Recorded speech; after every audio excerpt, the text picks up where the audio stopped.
ating damhin ang presensya ng Panginoon sa ating kalagitnaan at tayo ay magkakaisa sa pananalangin. Sa ngalan ng Ama, ng Anak, ng Espiritu Santo. Amen. Makapangyarihang Diyos at aming Amang nasa langit, muli sa gabi pong ito, sa aming pagkakatipon, kami ay nagkakaisa ng pupuri at sumasamba sa iyo. Amin kang dinadakila sa aming buhay at itinataas ka namin sa aming kalagitnaan. Tunay nga sa iyo lamang nararapat na ibalik ang lahat ng papuri, lahat ng parangal. At sa gabi pong ito, nag-uumapaw ang aming puso sa kagalakan sapagkat nararanasan namin ang iyong banal na presensya. Ang banal na presensya mong nagbibigay ng kapayapaan sa aming puso at sa aming isip. Ang presensya mo, Panginoon, na nagbibigay ng kasiguraduhan sa aming pong mga buhay. Ang banal mong presensya na nagbibigay ng kagalakan sa lahat ng mga nalulumpay at nalulungkot. Muli nga, Panginoon, sa iyo namin matatagpuan ang ganap na kapahingahan. Muli, maraming salamat, Panginoon, sa biyaya ng pagkakatipon po na ito. Sa biyaya ng iyong panawagan na aming napakinggan. At salamat dahil tunay pong hindi ka nagkukulang sa aming pong buhay. Samo at panalangin namin, Panginoon, na sa lahat ng aming pagkakasala, patawarin mo po nawa kami. Kaawaan at kahabagan mo ang bawat isang po sa amin. Muli, iparanas mo sa amin ang iyong banal na pagkilos. Pagpalain mo nawa, Panginoon, ang bawat isang nakarating sa lugar po na ito. Ang iyong mga lingkod na nakikiisa sa pagninilay ng iyong mga salita over the internet. Pagpalain mo, Panginoon, ang bawat dala-dala namin kahitigan. Pagpalain mo rin, higit sa lahat, ang iyong mga salita na aming pakikinggan at aming pong pagninilay. Turuan mo na ang bawat isa sa amin, Panginoon, ay lumago sa pananampalataya sa iyo. Tulungan mo kami na sa araw-araw, Panginoon, kami ay mas tumatag sa aming paglilingkod at sa aming pong buhay na ito. Muli, sa iyo namin ipinagkakatiwala, Panginoon, ang katagumpayan ng gawain mo sa gabi ito. At ngayon pa lang, sama-sama namin aangkinin na ang bawat isa sa amin ay uuwi mga mananagumpay sa gabi ito. Kami uuwi na taglay ang pagpapalang inilalaan mo para sa bawat isa sa amin. Ito pong aming samot panalangin sa makapangyarihan mong pangalan na aming Panginoon Jesus at sa tulong ng mabisang pananalangin ng aming mahal na Inang Birhen Maria. Sa ngalan ng Ama, ng Anak, at ng Espiritu Santo. Amen. Ang Diyos ay pag-ibig. Natin ang ating Panginoon.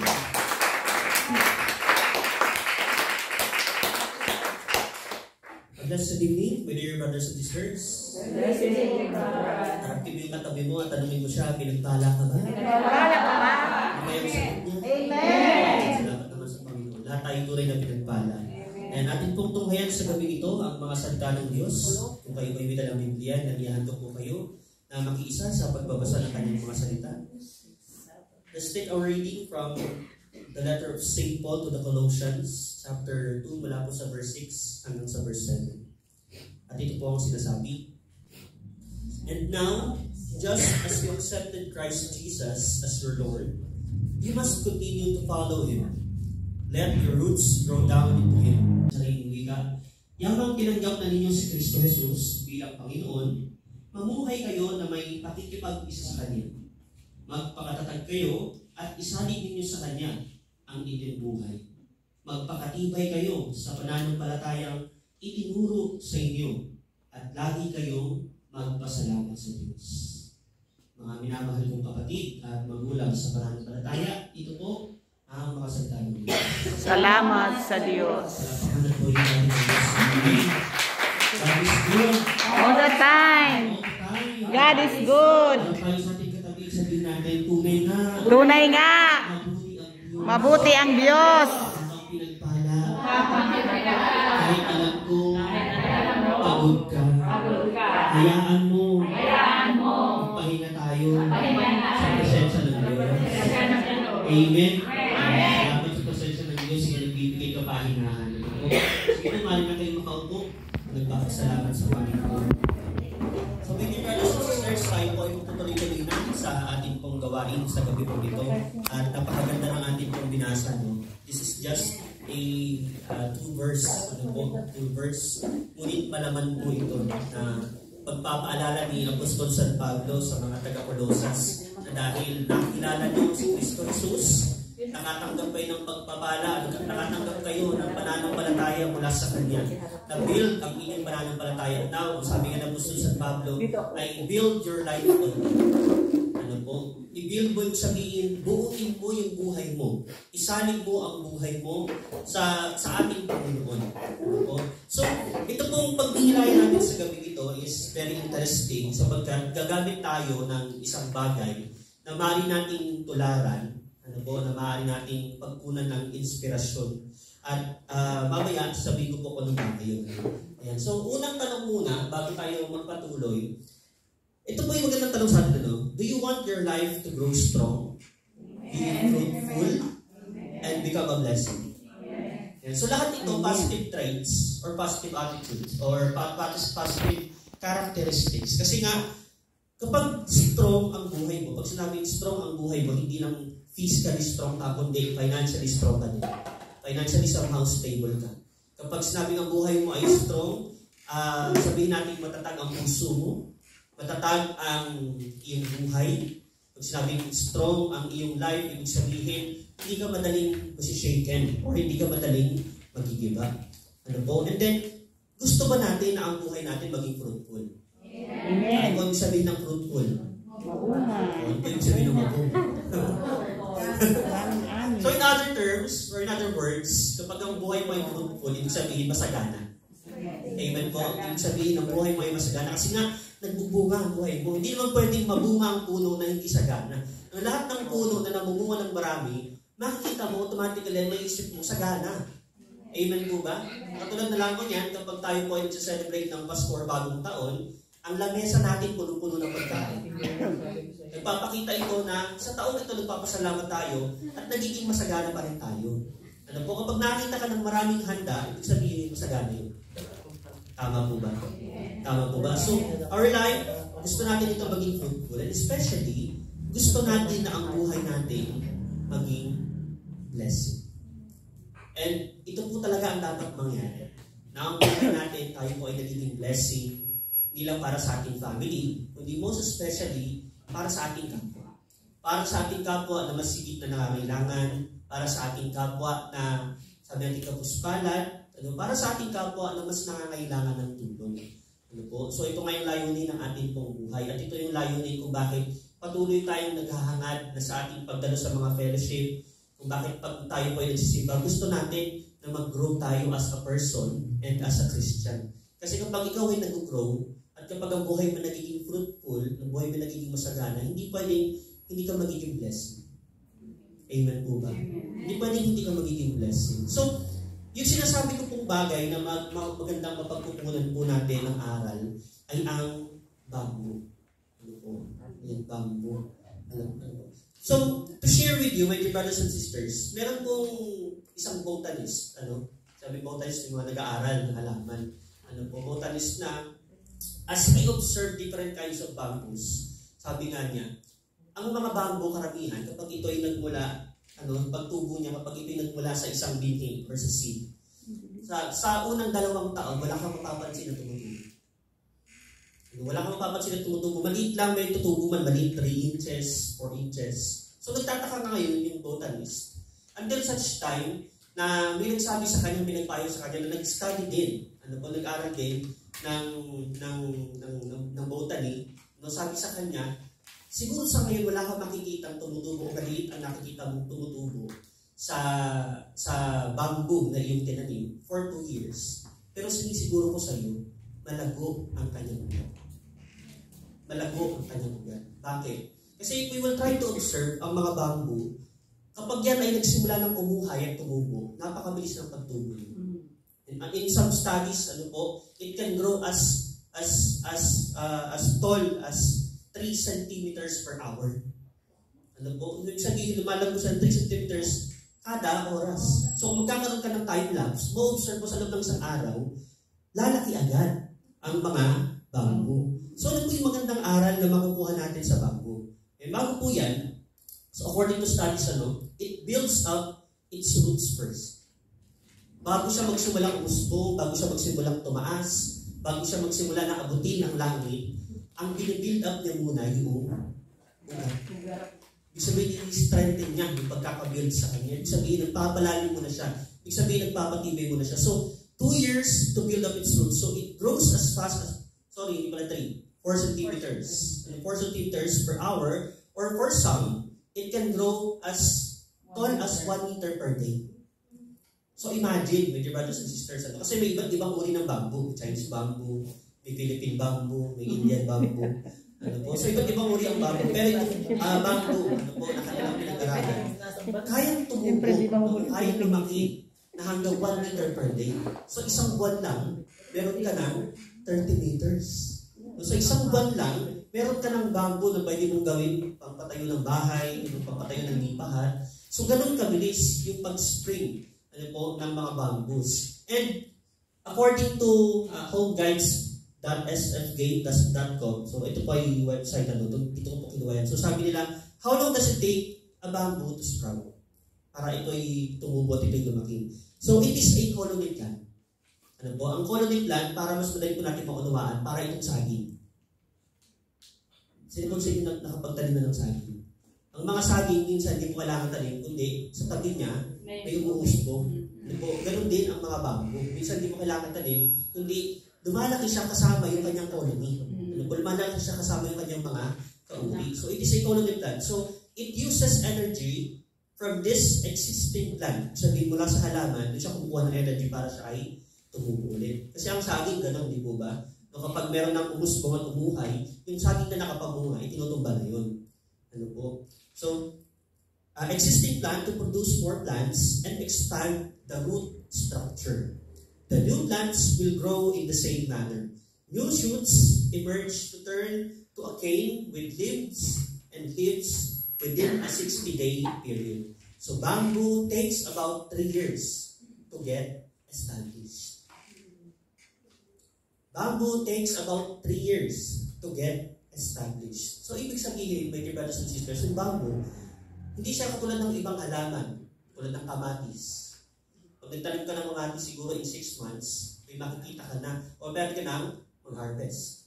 Tama po ba? Hindi siya katulad ng kamatis, hindi siya katulad ng kalamansi.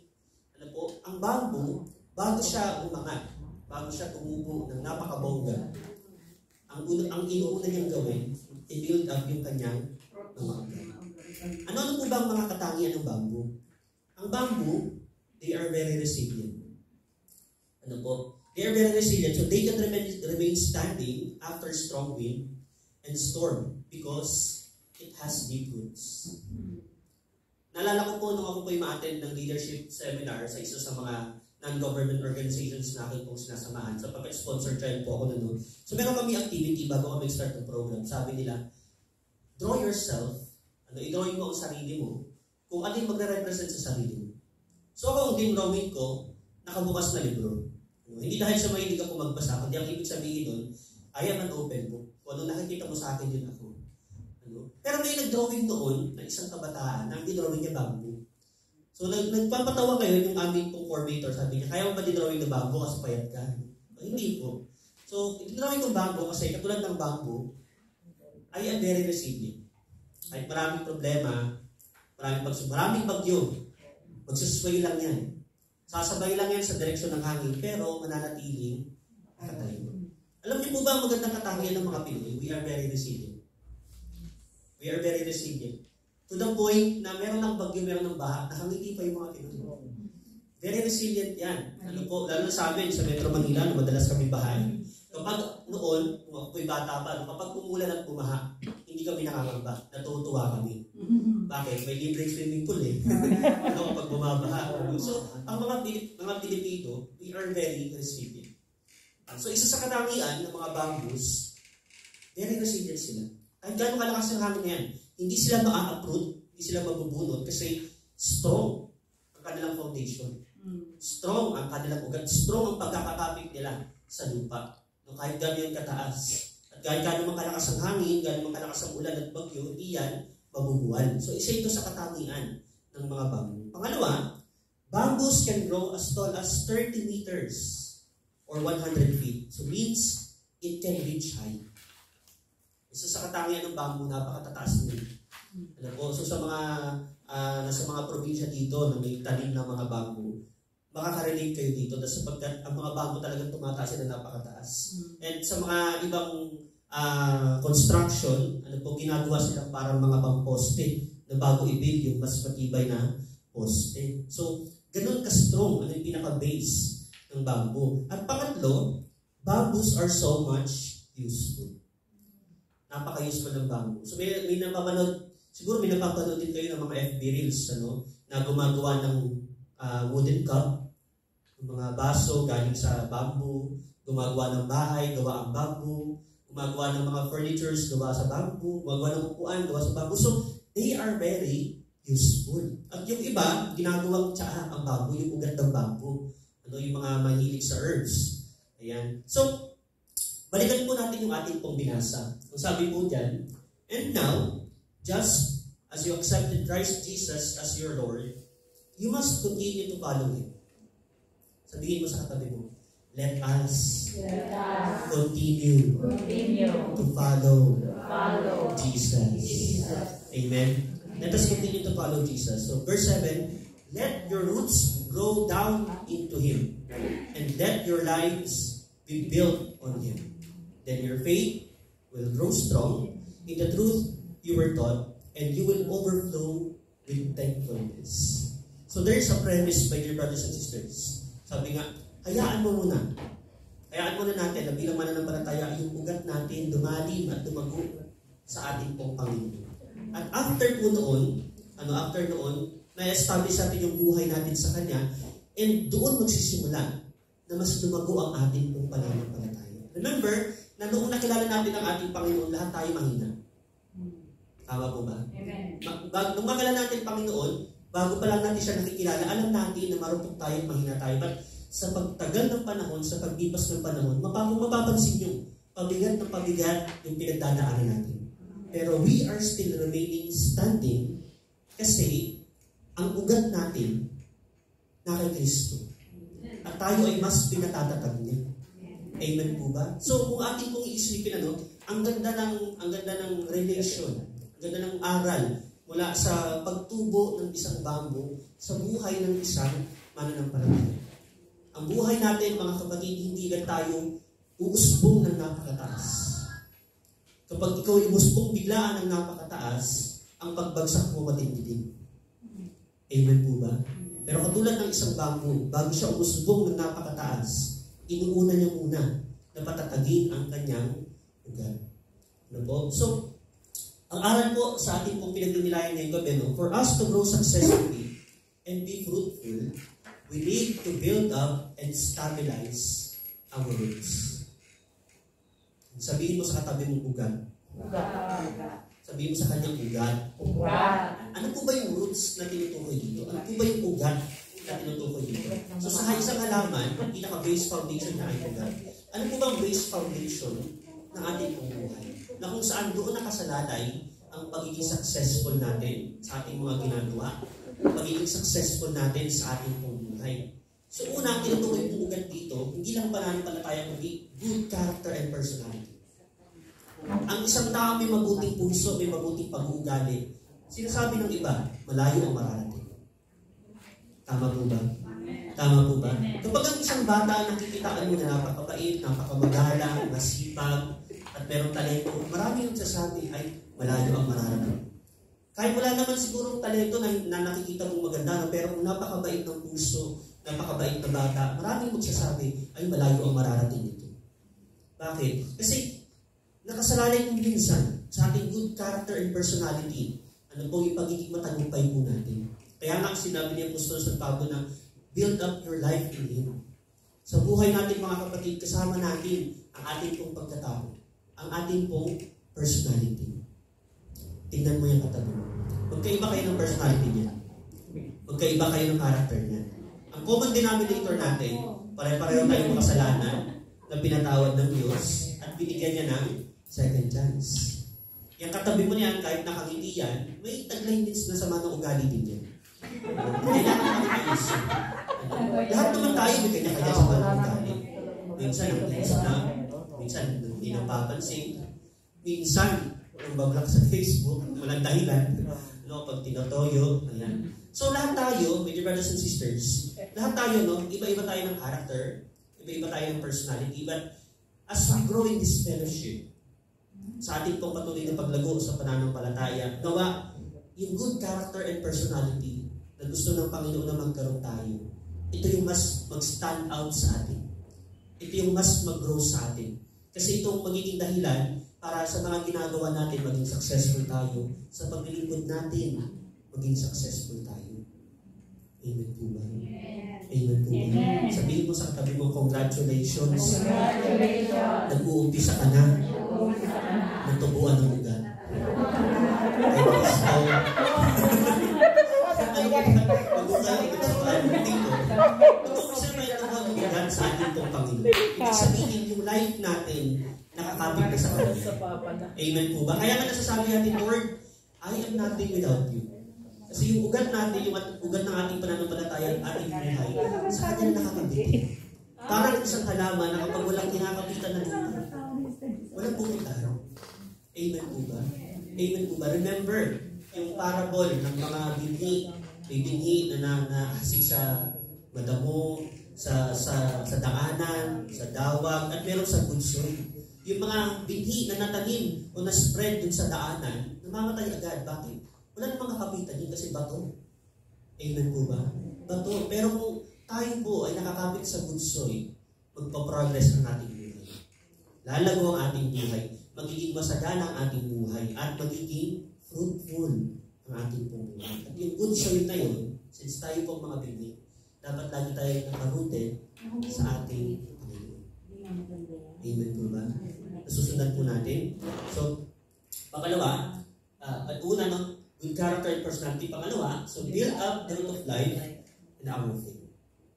So, ang ating din pong pananampalataya.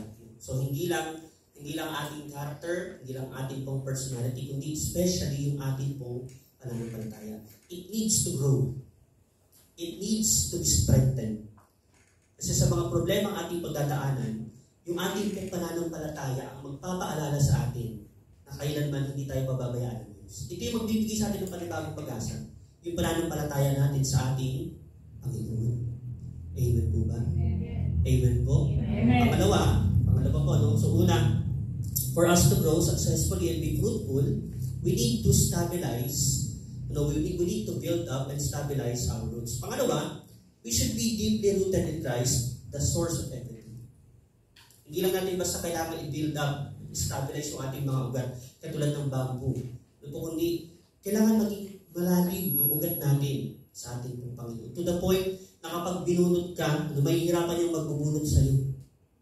Bakit? Kasi matindi ang topic mo. Amen po ba? Nasusundan po ba natin? Nasusundan po natin. So, sabi niya sa title, cling to His words. Sabihin po ninyo yung salitang cling. Siguro pag sinabi natin cling, ang unang papasok natin isipin yung calligraph, no? Hindi po yun. Pag sinabing cling, ang ibig sabihin po yan kumapit sa Tagalog. Ano po? Panghawakan po natin ang kanyang salita. Doon tayo kumapit. Kasi nga ang ating Panginoon, He is the living Word. Amen po ba? He is the living Word. So kung nakaugat tayo sa salita ng ating pong Panginoon, ito yung magiging sustansya ng ating buhay. Dito tayo kukuha ng lakas, dito tayo kukuha ng nutrients, dito tayo kukuha ng panibagong energy para sa pagharap na naman sa panibagong pagsubok. Nasusundan po ba natin? So kapatid, ang pinaka-best reminder kapag tayo po ay pinanghihinaan ay hindi ang payo ng ating kapwa, kundi ang salita ng Diyos. The Word of God is the best reminder kapag nasa panahon tayo na matindi ang pagsubok. Kapag nasa panahon tayo na matindi ang panghihina at panlalamig, hayaan po natin mga kapatid na ang salita ng Diyos ang magpaalala sa atin. Na ang Diyos nariyan lamang. At lahat ng nananatiling tapat sa Kanya, hindi niya pinababayaan. Amen po ba? So according to Joshua chapter 23, verse 6 to verse 8, sabi dito, be very strong.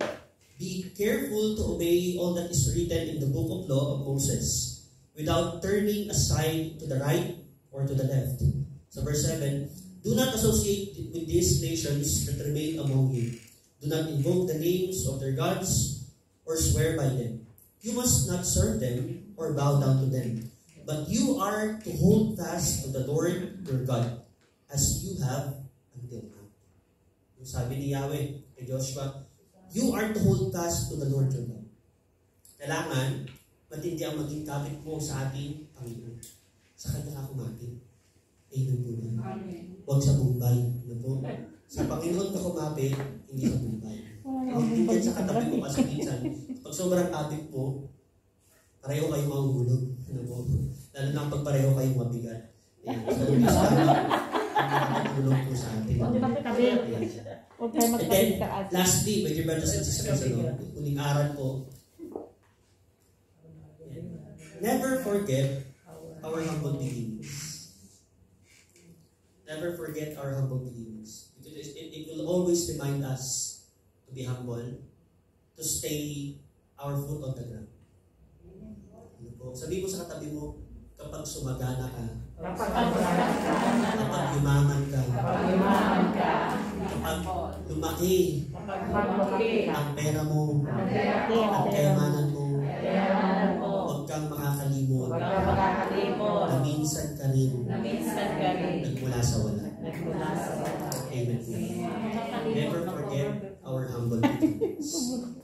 Kasi pinagdinilayan po natin ngayon, yung sinasabi niya ng Apostol San Pablo na be rooted in Christ, build your life in Him. Nang sa gayon, yung faith mo, it will grow strong. And your life will also grow. Magiging prosperous talaga ang buhay mo. Mananagana ka sa lahat ng aspeto. Bilang pagtatapos mo, huwag natin kakalimutan ang ating humble beginnings. Na kung doon, ipahat lang, parang barang-baro lang ang bahay mo. Kung ngayon, meron ka ng 3 mansyon, huwag mo kakalimutan. Kasi wala ka nagsimula, pinagpala ka ng Panginoon. Kung ngayon, talagang masaganang buhay mo, nakakatulong ka, huwag kang maging mataas ang kalooban. Remember your humble beginnings. Kung hindi dahil sa Diyos, na gumamit siya ng taong tumulong para sa iyo, hindi ka makakasurvive. Nothing in this world na ginawa natin, para sa ating sarili, na tayo lang talaga. Lahat ng ginawa natin ngayon para tayo makasurvive, tinulungan tayo ng Diyos. Kaya naman, never forget your humble beginnings. Our humble beginnings. So, the deeper the root, the taller and stronger the tree will. Kapag mas malalim ang ugat, magiging mas matibay, mas mataas ang puno. Totoo po yan. Kapag mas malalim ang ugat, magiging mas matibay at magiging mas mataas ang puno. So, ang aral dito, the humbler we become, the more higher we will be lifted up. Kapag tayo po ay mas nagpapakumbaba, tayo ay mas matataas. And this is according to Luke chapter 14 verse 11. Sapagkat ang nagpapakataas ay ibababa. Ang nagpapakababa ay matataas. So stay rooted in Christ and do not forget our humble beginnings. With your brothers and sisters. Kasi yan naman ang plano para sa atin ng Panginoon. As He said in Jeremiah, He plans to prosper us and not to harm us. He plans to give us hope and a good future. So lahat ng yun, plano ng Panginoon. At lahat ng plano ng Panginoon, kapatid, natutuloy. Amen. Lahat ng plano ng Diyos natutuloy. Amen. Amen. Ang Diyos hindi katulad ng tao na kapag nagplano, hindi siya drawing. Hindi nahukulayan. Ang plano ng Diyos, kapatid, natutupad. Amen. So hintayin mo yung break ng buhay mo. Amen. Hintayin mo yung time na ikaw na isasagana, magiging prosperous in every aspect of your life, and do not forget your humble beginning. Kasi kapag hindi ka nakakalimot sa kung saan ka nang galing, kasi sabihin meron kang utang na loob, meron kang pagtanaw ng utang na loob, hindi man sa tao, kundi sa ating Panginoon. Kapatid, mas lalo kang magpapalaki. Amen. Mas lalo kang magpapalaki. Now, bago tayo matapos, harapin yung katabi mo. Sabi mo sa kanya, kapatid, ang kasaganaan at kaligayahan hindi matatagpuan sa bagay dito sa mundo ito. Sa Diyos lang. Amen po. Lahat yan mga kapatid, yung kasaganaan, yung kaligayahan, yung ganap na kasiyahan at kaligayahan, sa Diyos natin matatagpuan po yun. Maybe we are enjoying material things sa panahon ngayon, as of the moment. Pero hindi po yan ang makapagbibigay sa atin ng tunay na kasiyahan. Hindi kapag atin pong nabibigyan kadakilaan ng pangalan ng Panginoon, we will experience extreme happiness na hindi kayang bayaran ng pera. Hindi po ba natin napapansin? Kapag tayo naglilingkod sa Panginoon, kahit walang pumupuri sa atin, pero nagagawa natin yung ating tungkulin at alam natin, nagawa natin ito para kay Lord, there's the feeling of satisfaction. nandun yung feeling ng satisfaction na masasabi mo na, Lord, salamat sa araw na ito. Na-i-offer ko sa yung araw na ito, kahit napagod ako, Lord, salamat. Bakit? Lahat ito para sa iyo. Lahat ito para sa iyo. So, minsan, kapag masyado tayong nagde-desire ng papuri ng tao, sasabihin natin, hindi mo na ako napapansin, titigil na ako. Pag masyado tayo nakapokus sa ganun, mga kapatid, hindi tayo magpa-prosper, hindi tayo mag-grow as servants. Bakit? Kasi ang gusto natin, yung acknowledgement mula sa mga tao. Kapatid, palagi natin tatandaan na karamihan sa mga tao, mas madali nilang makikita ang mali kasi tayo. Tama. Amen po ba? Mas madali makita ng kanilang mga mata yung mga pagkukulang kaysa sa mga mabubuting bagay na nagagawa. If we will see, ano po, yung acknowledgement, appreciation mula sa mga tao, talagang panghihinahan ka. Talagang madidisappoint ka. Pero bilang mga lingkod ng ating Panginoon, pinakamahalaga, no? Buuin natin yung ating sarili, ating pagkatao, yung ugat natin, itanong natin sa ating Panginoon na sa gayon, lahat ng bagay na gagawin natin para sa Panginoon, hindi natin kailangan ng acknowledgement ng mga tao. Because at the end, si Lord ang magbe-bless sa iyo. Si Lord ang magbe-bless sa atin. Amen po ba? Sabi nga sa Bible, whatever you do, work at it with all your heart as if working for the Lord and not for you. Amen po ba? Magsitayo po tayong lahat ng mga kapatid.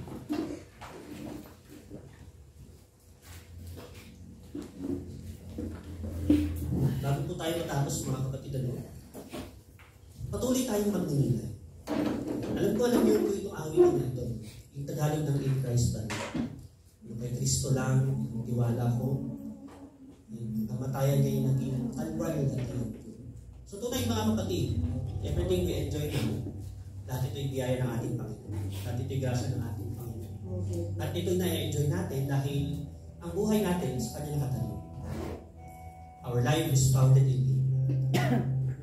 Nakaka-experience tayo ng kasiyahan, kasaganahan at kaligayahan dahil sa magandang biyaya ng Panginoon. Na-enjoy natin yung ating paglilingkod dahil sinasamahan tayo ng Banal na Espiritu. And we know na itong ginagawa natin ay hindi para sa atin. Hindi lang para maging kilala, hindi para sumikat. Kasi aanin mo ang katanyagan sa mundong ito kung sa paningin naman ng Diyos para ka lang alam mo. Kaya natin sa ating pong paglilingkod mga kapatid, patuloy tayo lumagutin. Magpatuloy po tayo na mag-alis sa Panginoon ng lahat-lahat po sa atin. Kasi ulitin ko sa Kanya nanggaling. Sa Kanya nanggaling. Let us put our trust in God. Let us build our life with Him. Ni Kristo lang ang tingala natin. Kristo lang.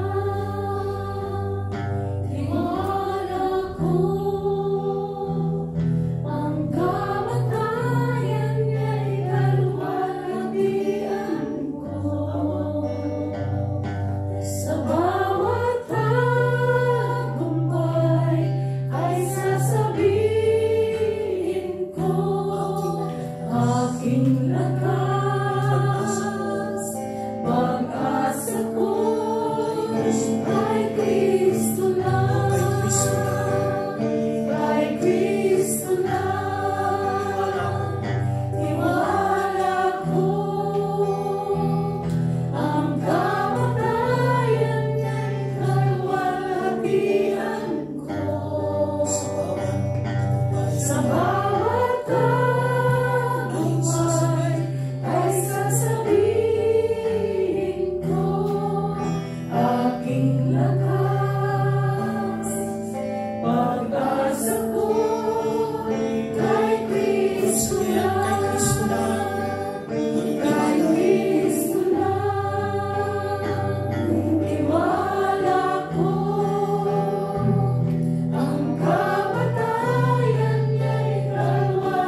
Diyos sa aming Amang nasa langit, tunay nga, mula nang nakilala ka namin, Panginoon, ang buhay namin na nagsimulang umusbong.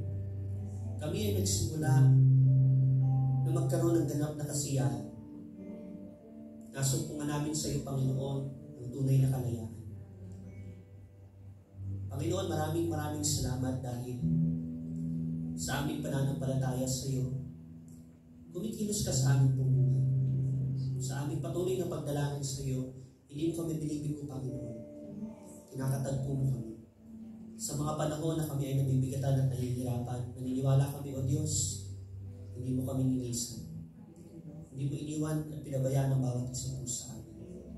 Kaya naman maraming salamat, Panginoon, dahil alam namin, naririto kami dahil sa iyo. Dahil sa grasya mo. Dahil sa biyaya mo. Ikaw ang tumawag sa bawat isa po sa amin. Ikaw ang naglagay sa aming pong puso ng paghahangad na mas makilala ka namin. At salamat, Panginoon, dahil tunay nga, hindi kami nabibigo. Sa bawat pagdalo namin sa iyong gawain, sa bawat pagninilay ng iyong mga salita, tunay pong nangungusap ka sa amin. Lord, dalangin po namin na mas patatagin mo ang bawat isa po sa amin. Sa aming pananampalataya, sa aming pong buhay paglilingkod sa iyo. Lord, hindi namin kaya ang buhay na ito kung hindi ka namin kasama. Nasa iyo ang lahat ng aming kinakailangan. Nasa iyo, Panginoon, ang lahat ng mga kaloob, ng mga pagpapala na maaari namin magamit upang sa paglilingkod na ito maging matagumpay kami. Lord, lahat ito pinagkakatiwala po namin sa iyo. Patuloy mong dalisayan ang aming puso. Patuloy mo kami turuan, Panginoon, kung paano kami maging tapat at ganap na lingkod. We pray, Lord, for our prayers, for our prayer requests. Nawa, Panginoon, ayon sa kalooban mo, magkaroon po ito ng katuparan sa aming buhay. We pray for our loved ones, Lord, na palagi mo nawa silang ingatan nasan man po sila. Ano man ang kanilang ginagawa. Nawa sa araw-araw ay pagkalob sa kanila ng mga biyaya at pagpapalang kanilang kinakailangan. We also pray, Lord, na sa aming pong pag-uwi ngayong gabi, ingatan mo rin po kami at na may pagkalooban mo kami ng maayos na pahinga upang sa pagmulat ng aming mga mata, may alay namin sa iyo panibagong araw at panibagong umaga. At muli, ipagsisigawan namin na ikaw ay mabuti. Ikaw ay dakila at ikaw ay tapat. Itong aming panalangin sa pangalan ng Jesus. Sa ngalan ng Ama at ng Anak at ng Espiritu Santo. Amen. Maraming salamat po sa inyo, mga kapatid. At magkita-kita po tayo ngayong darating na Biyernes para sa ating gawain. God bless us all. Count your blessings. Let us give thanks with a grateful heart.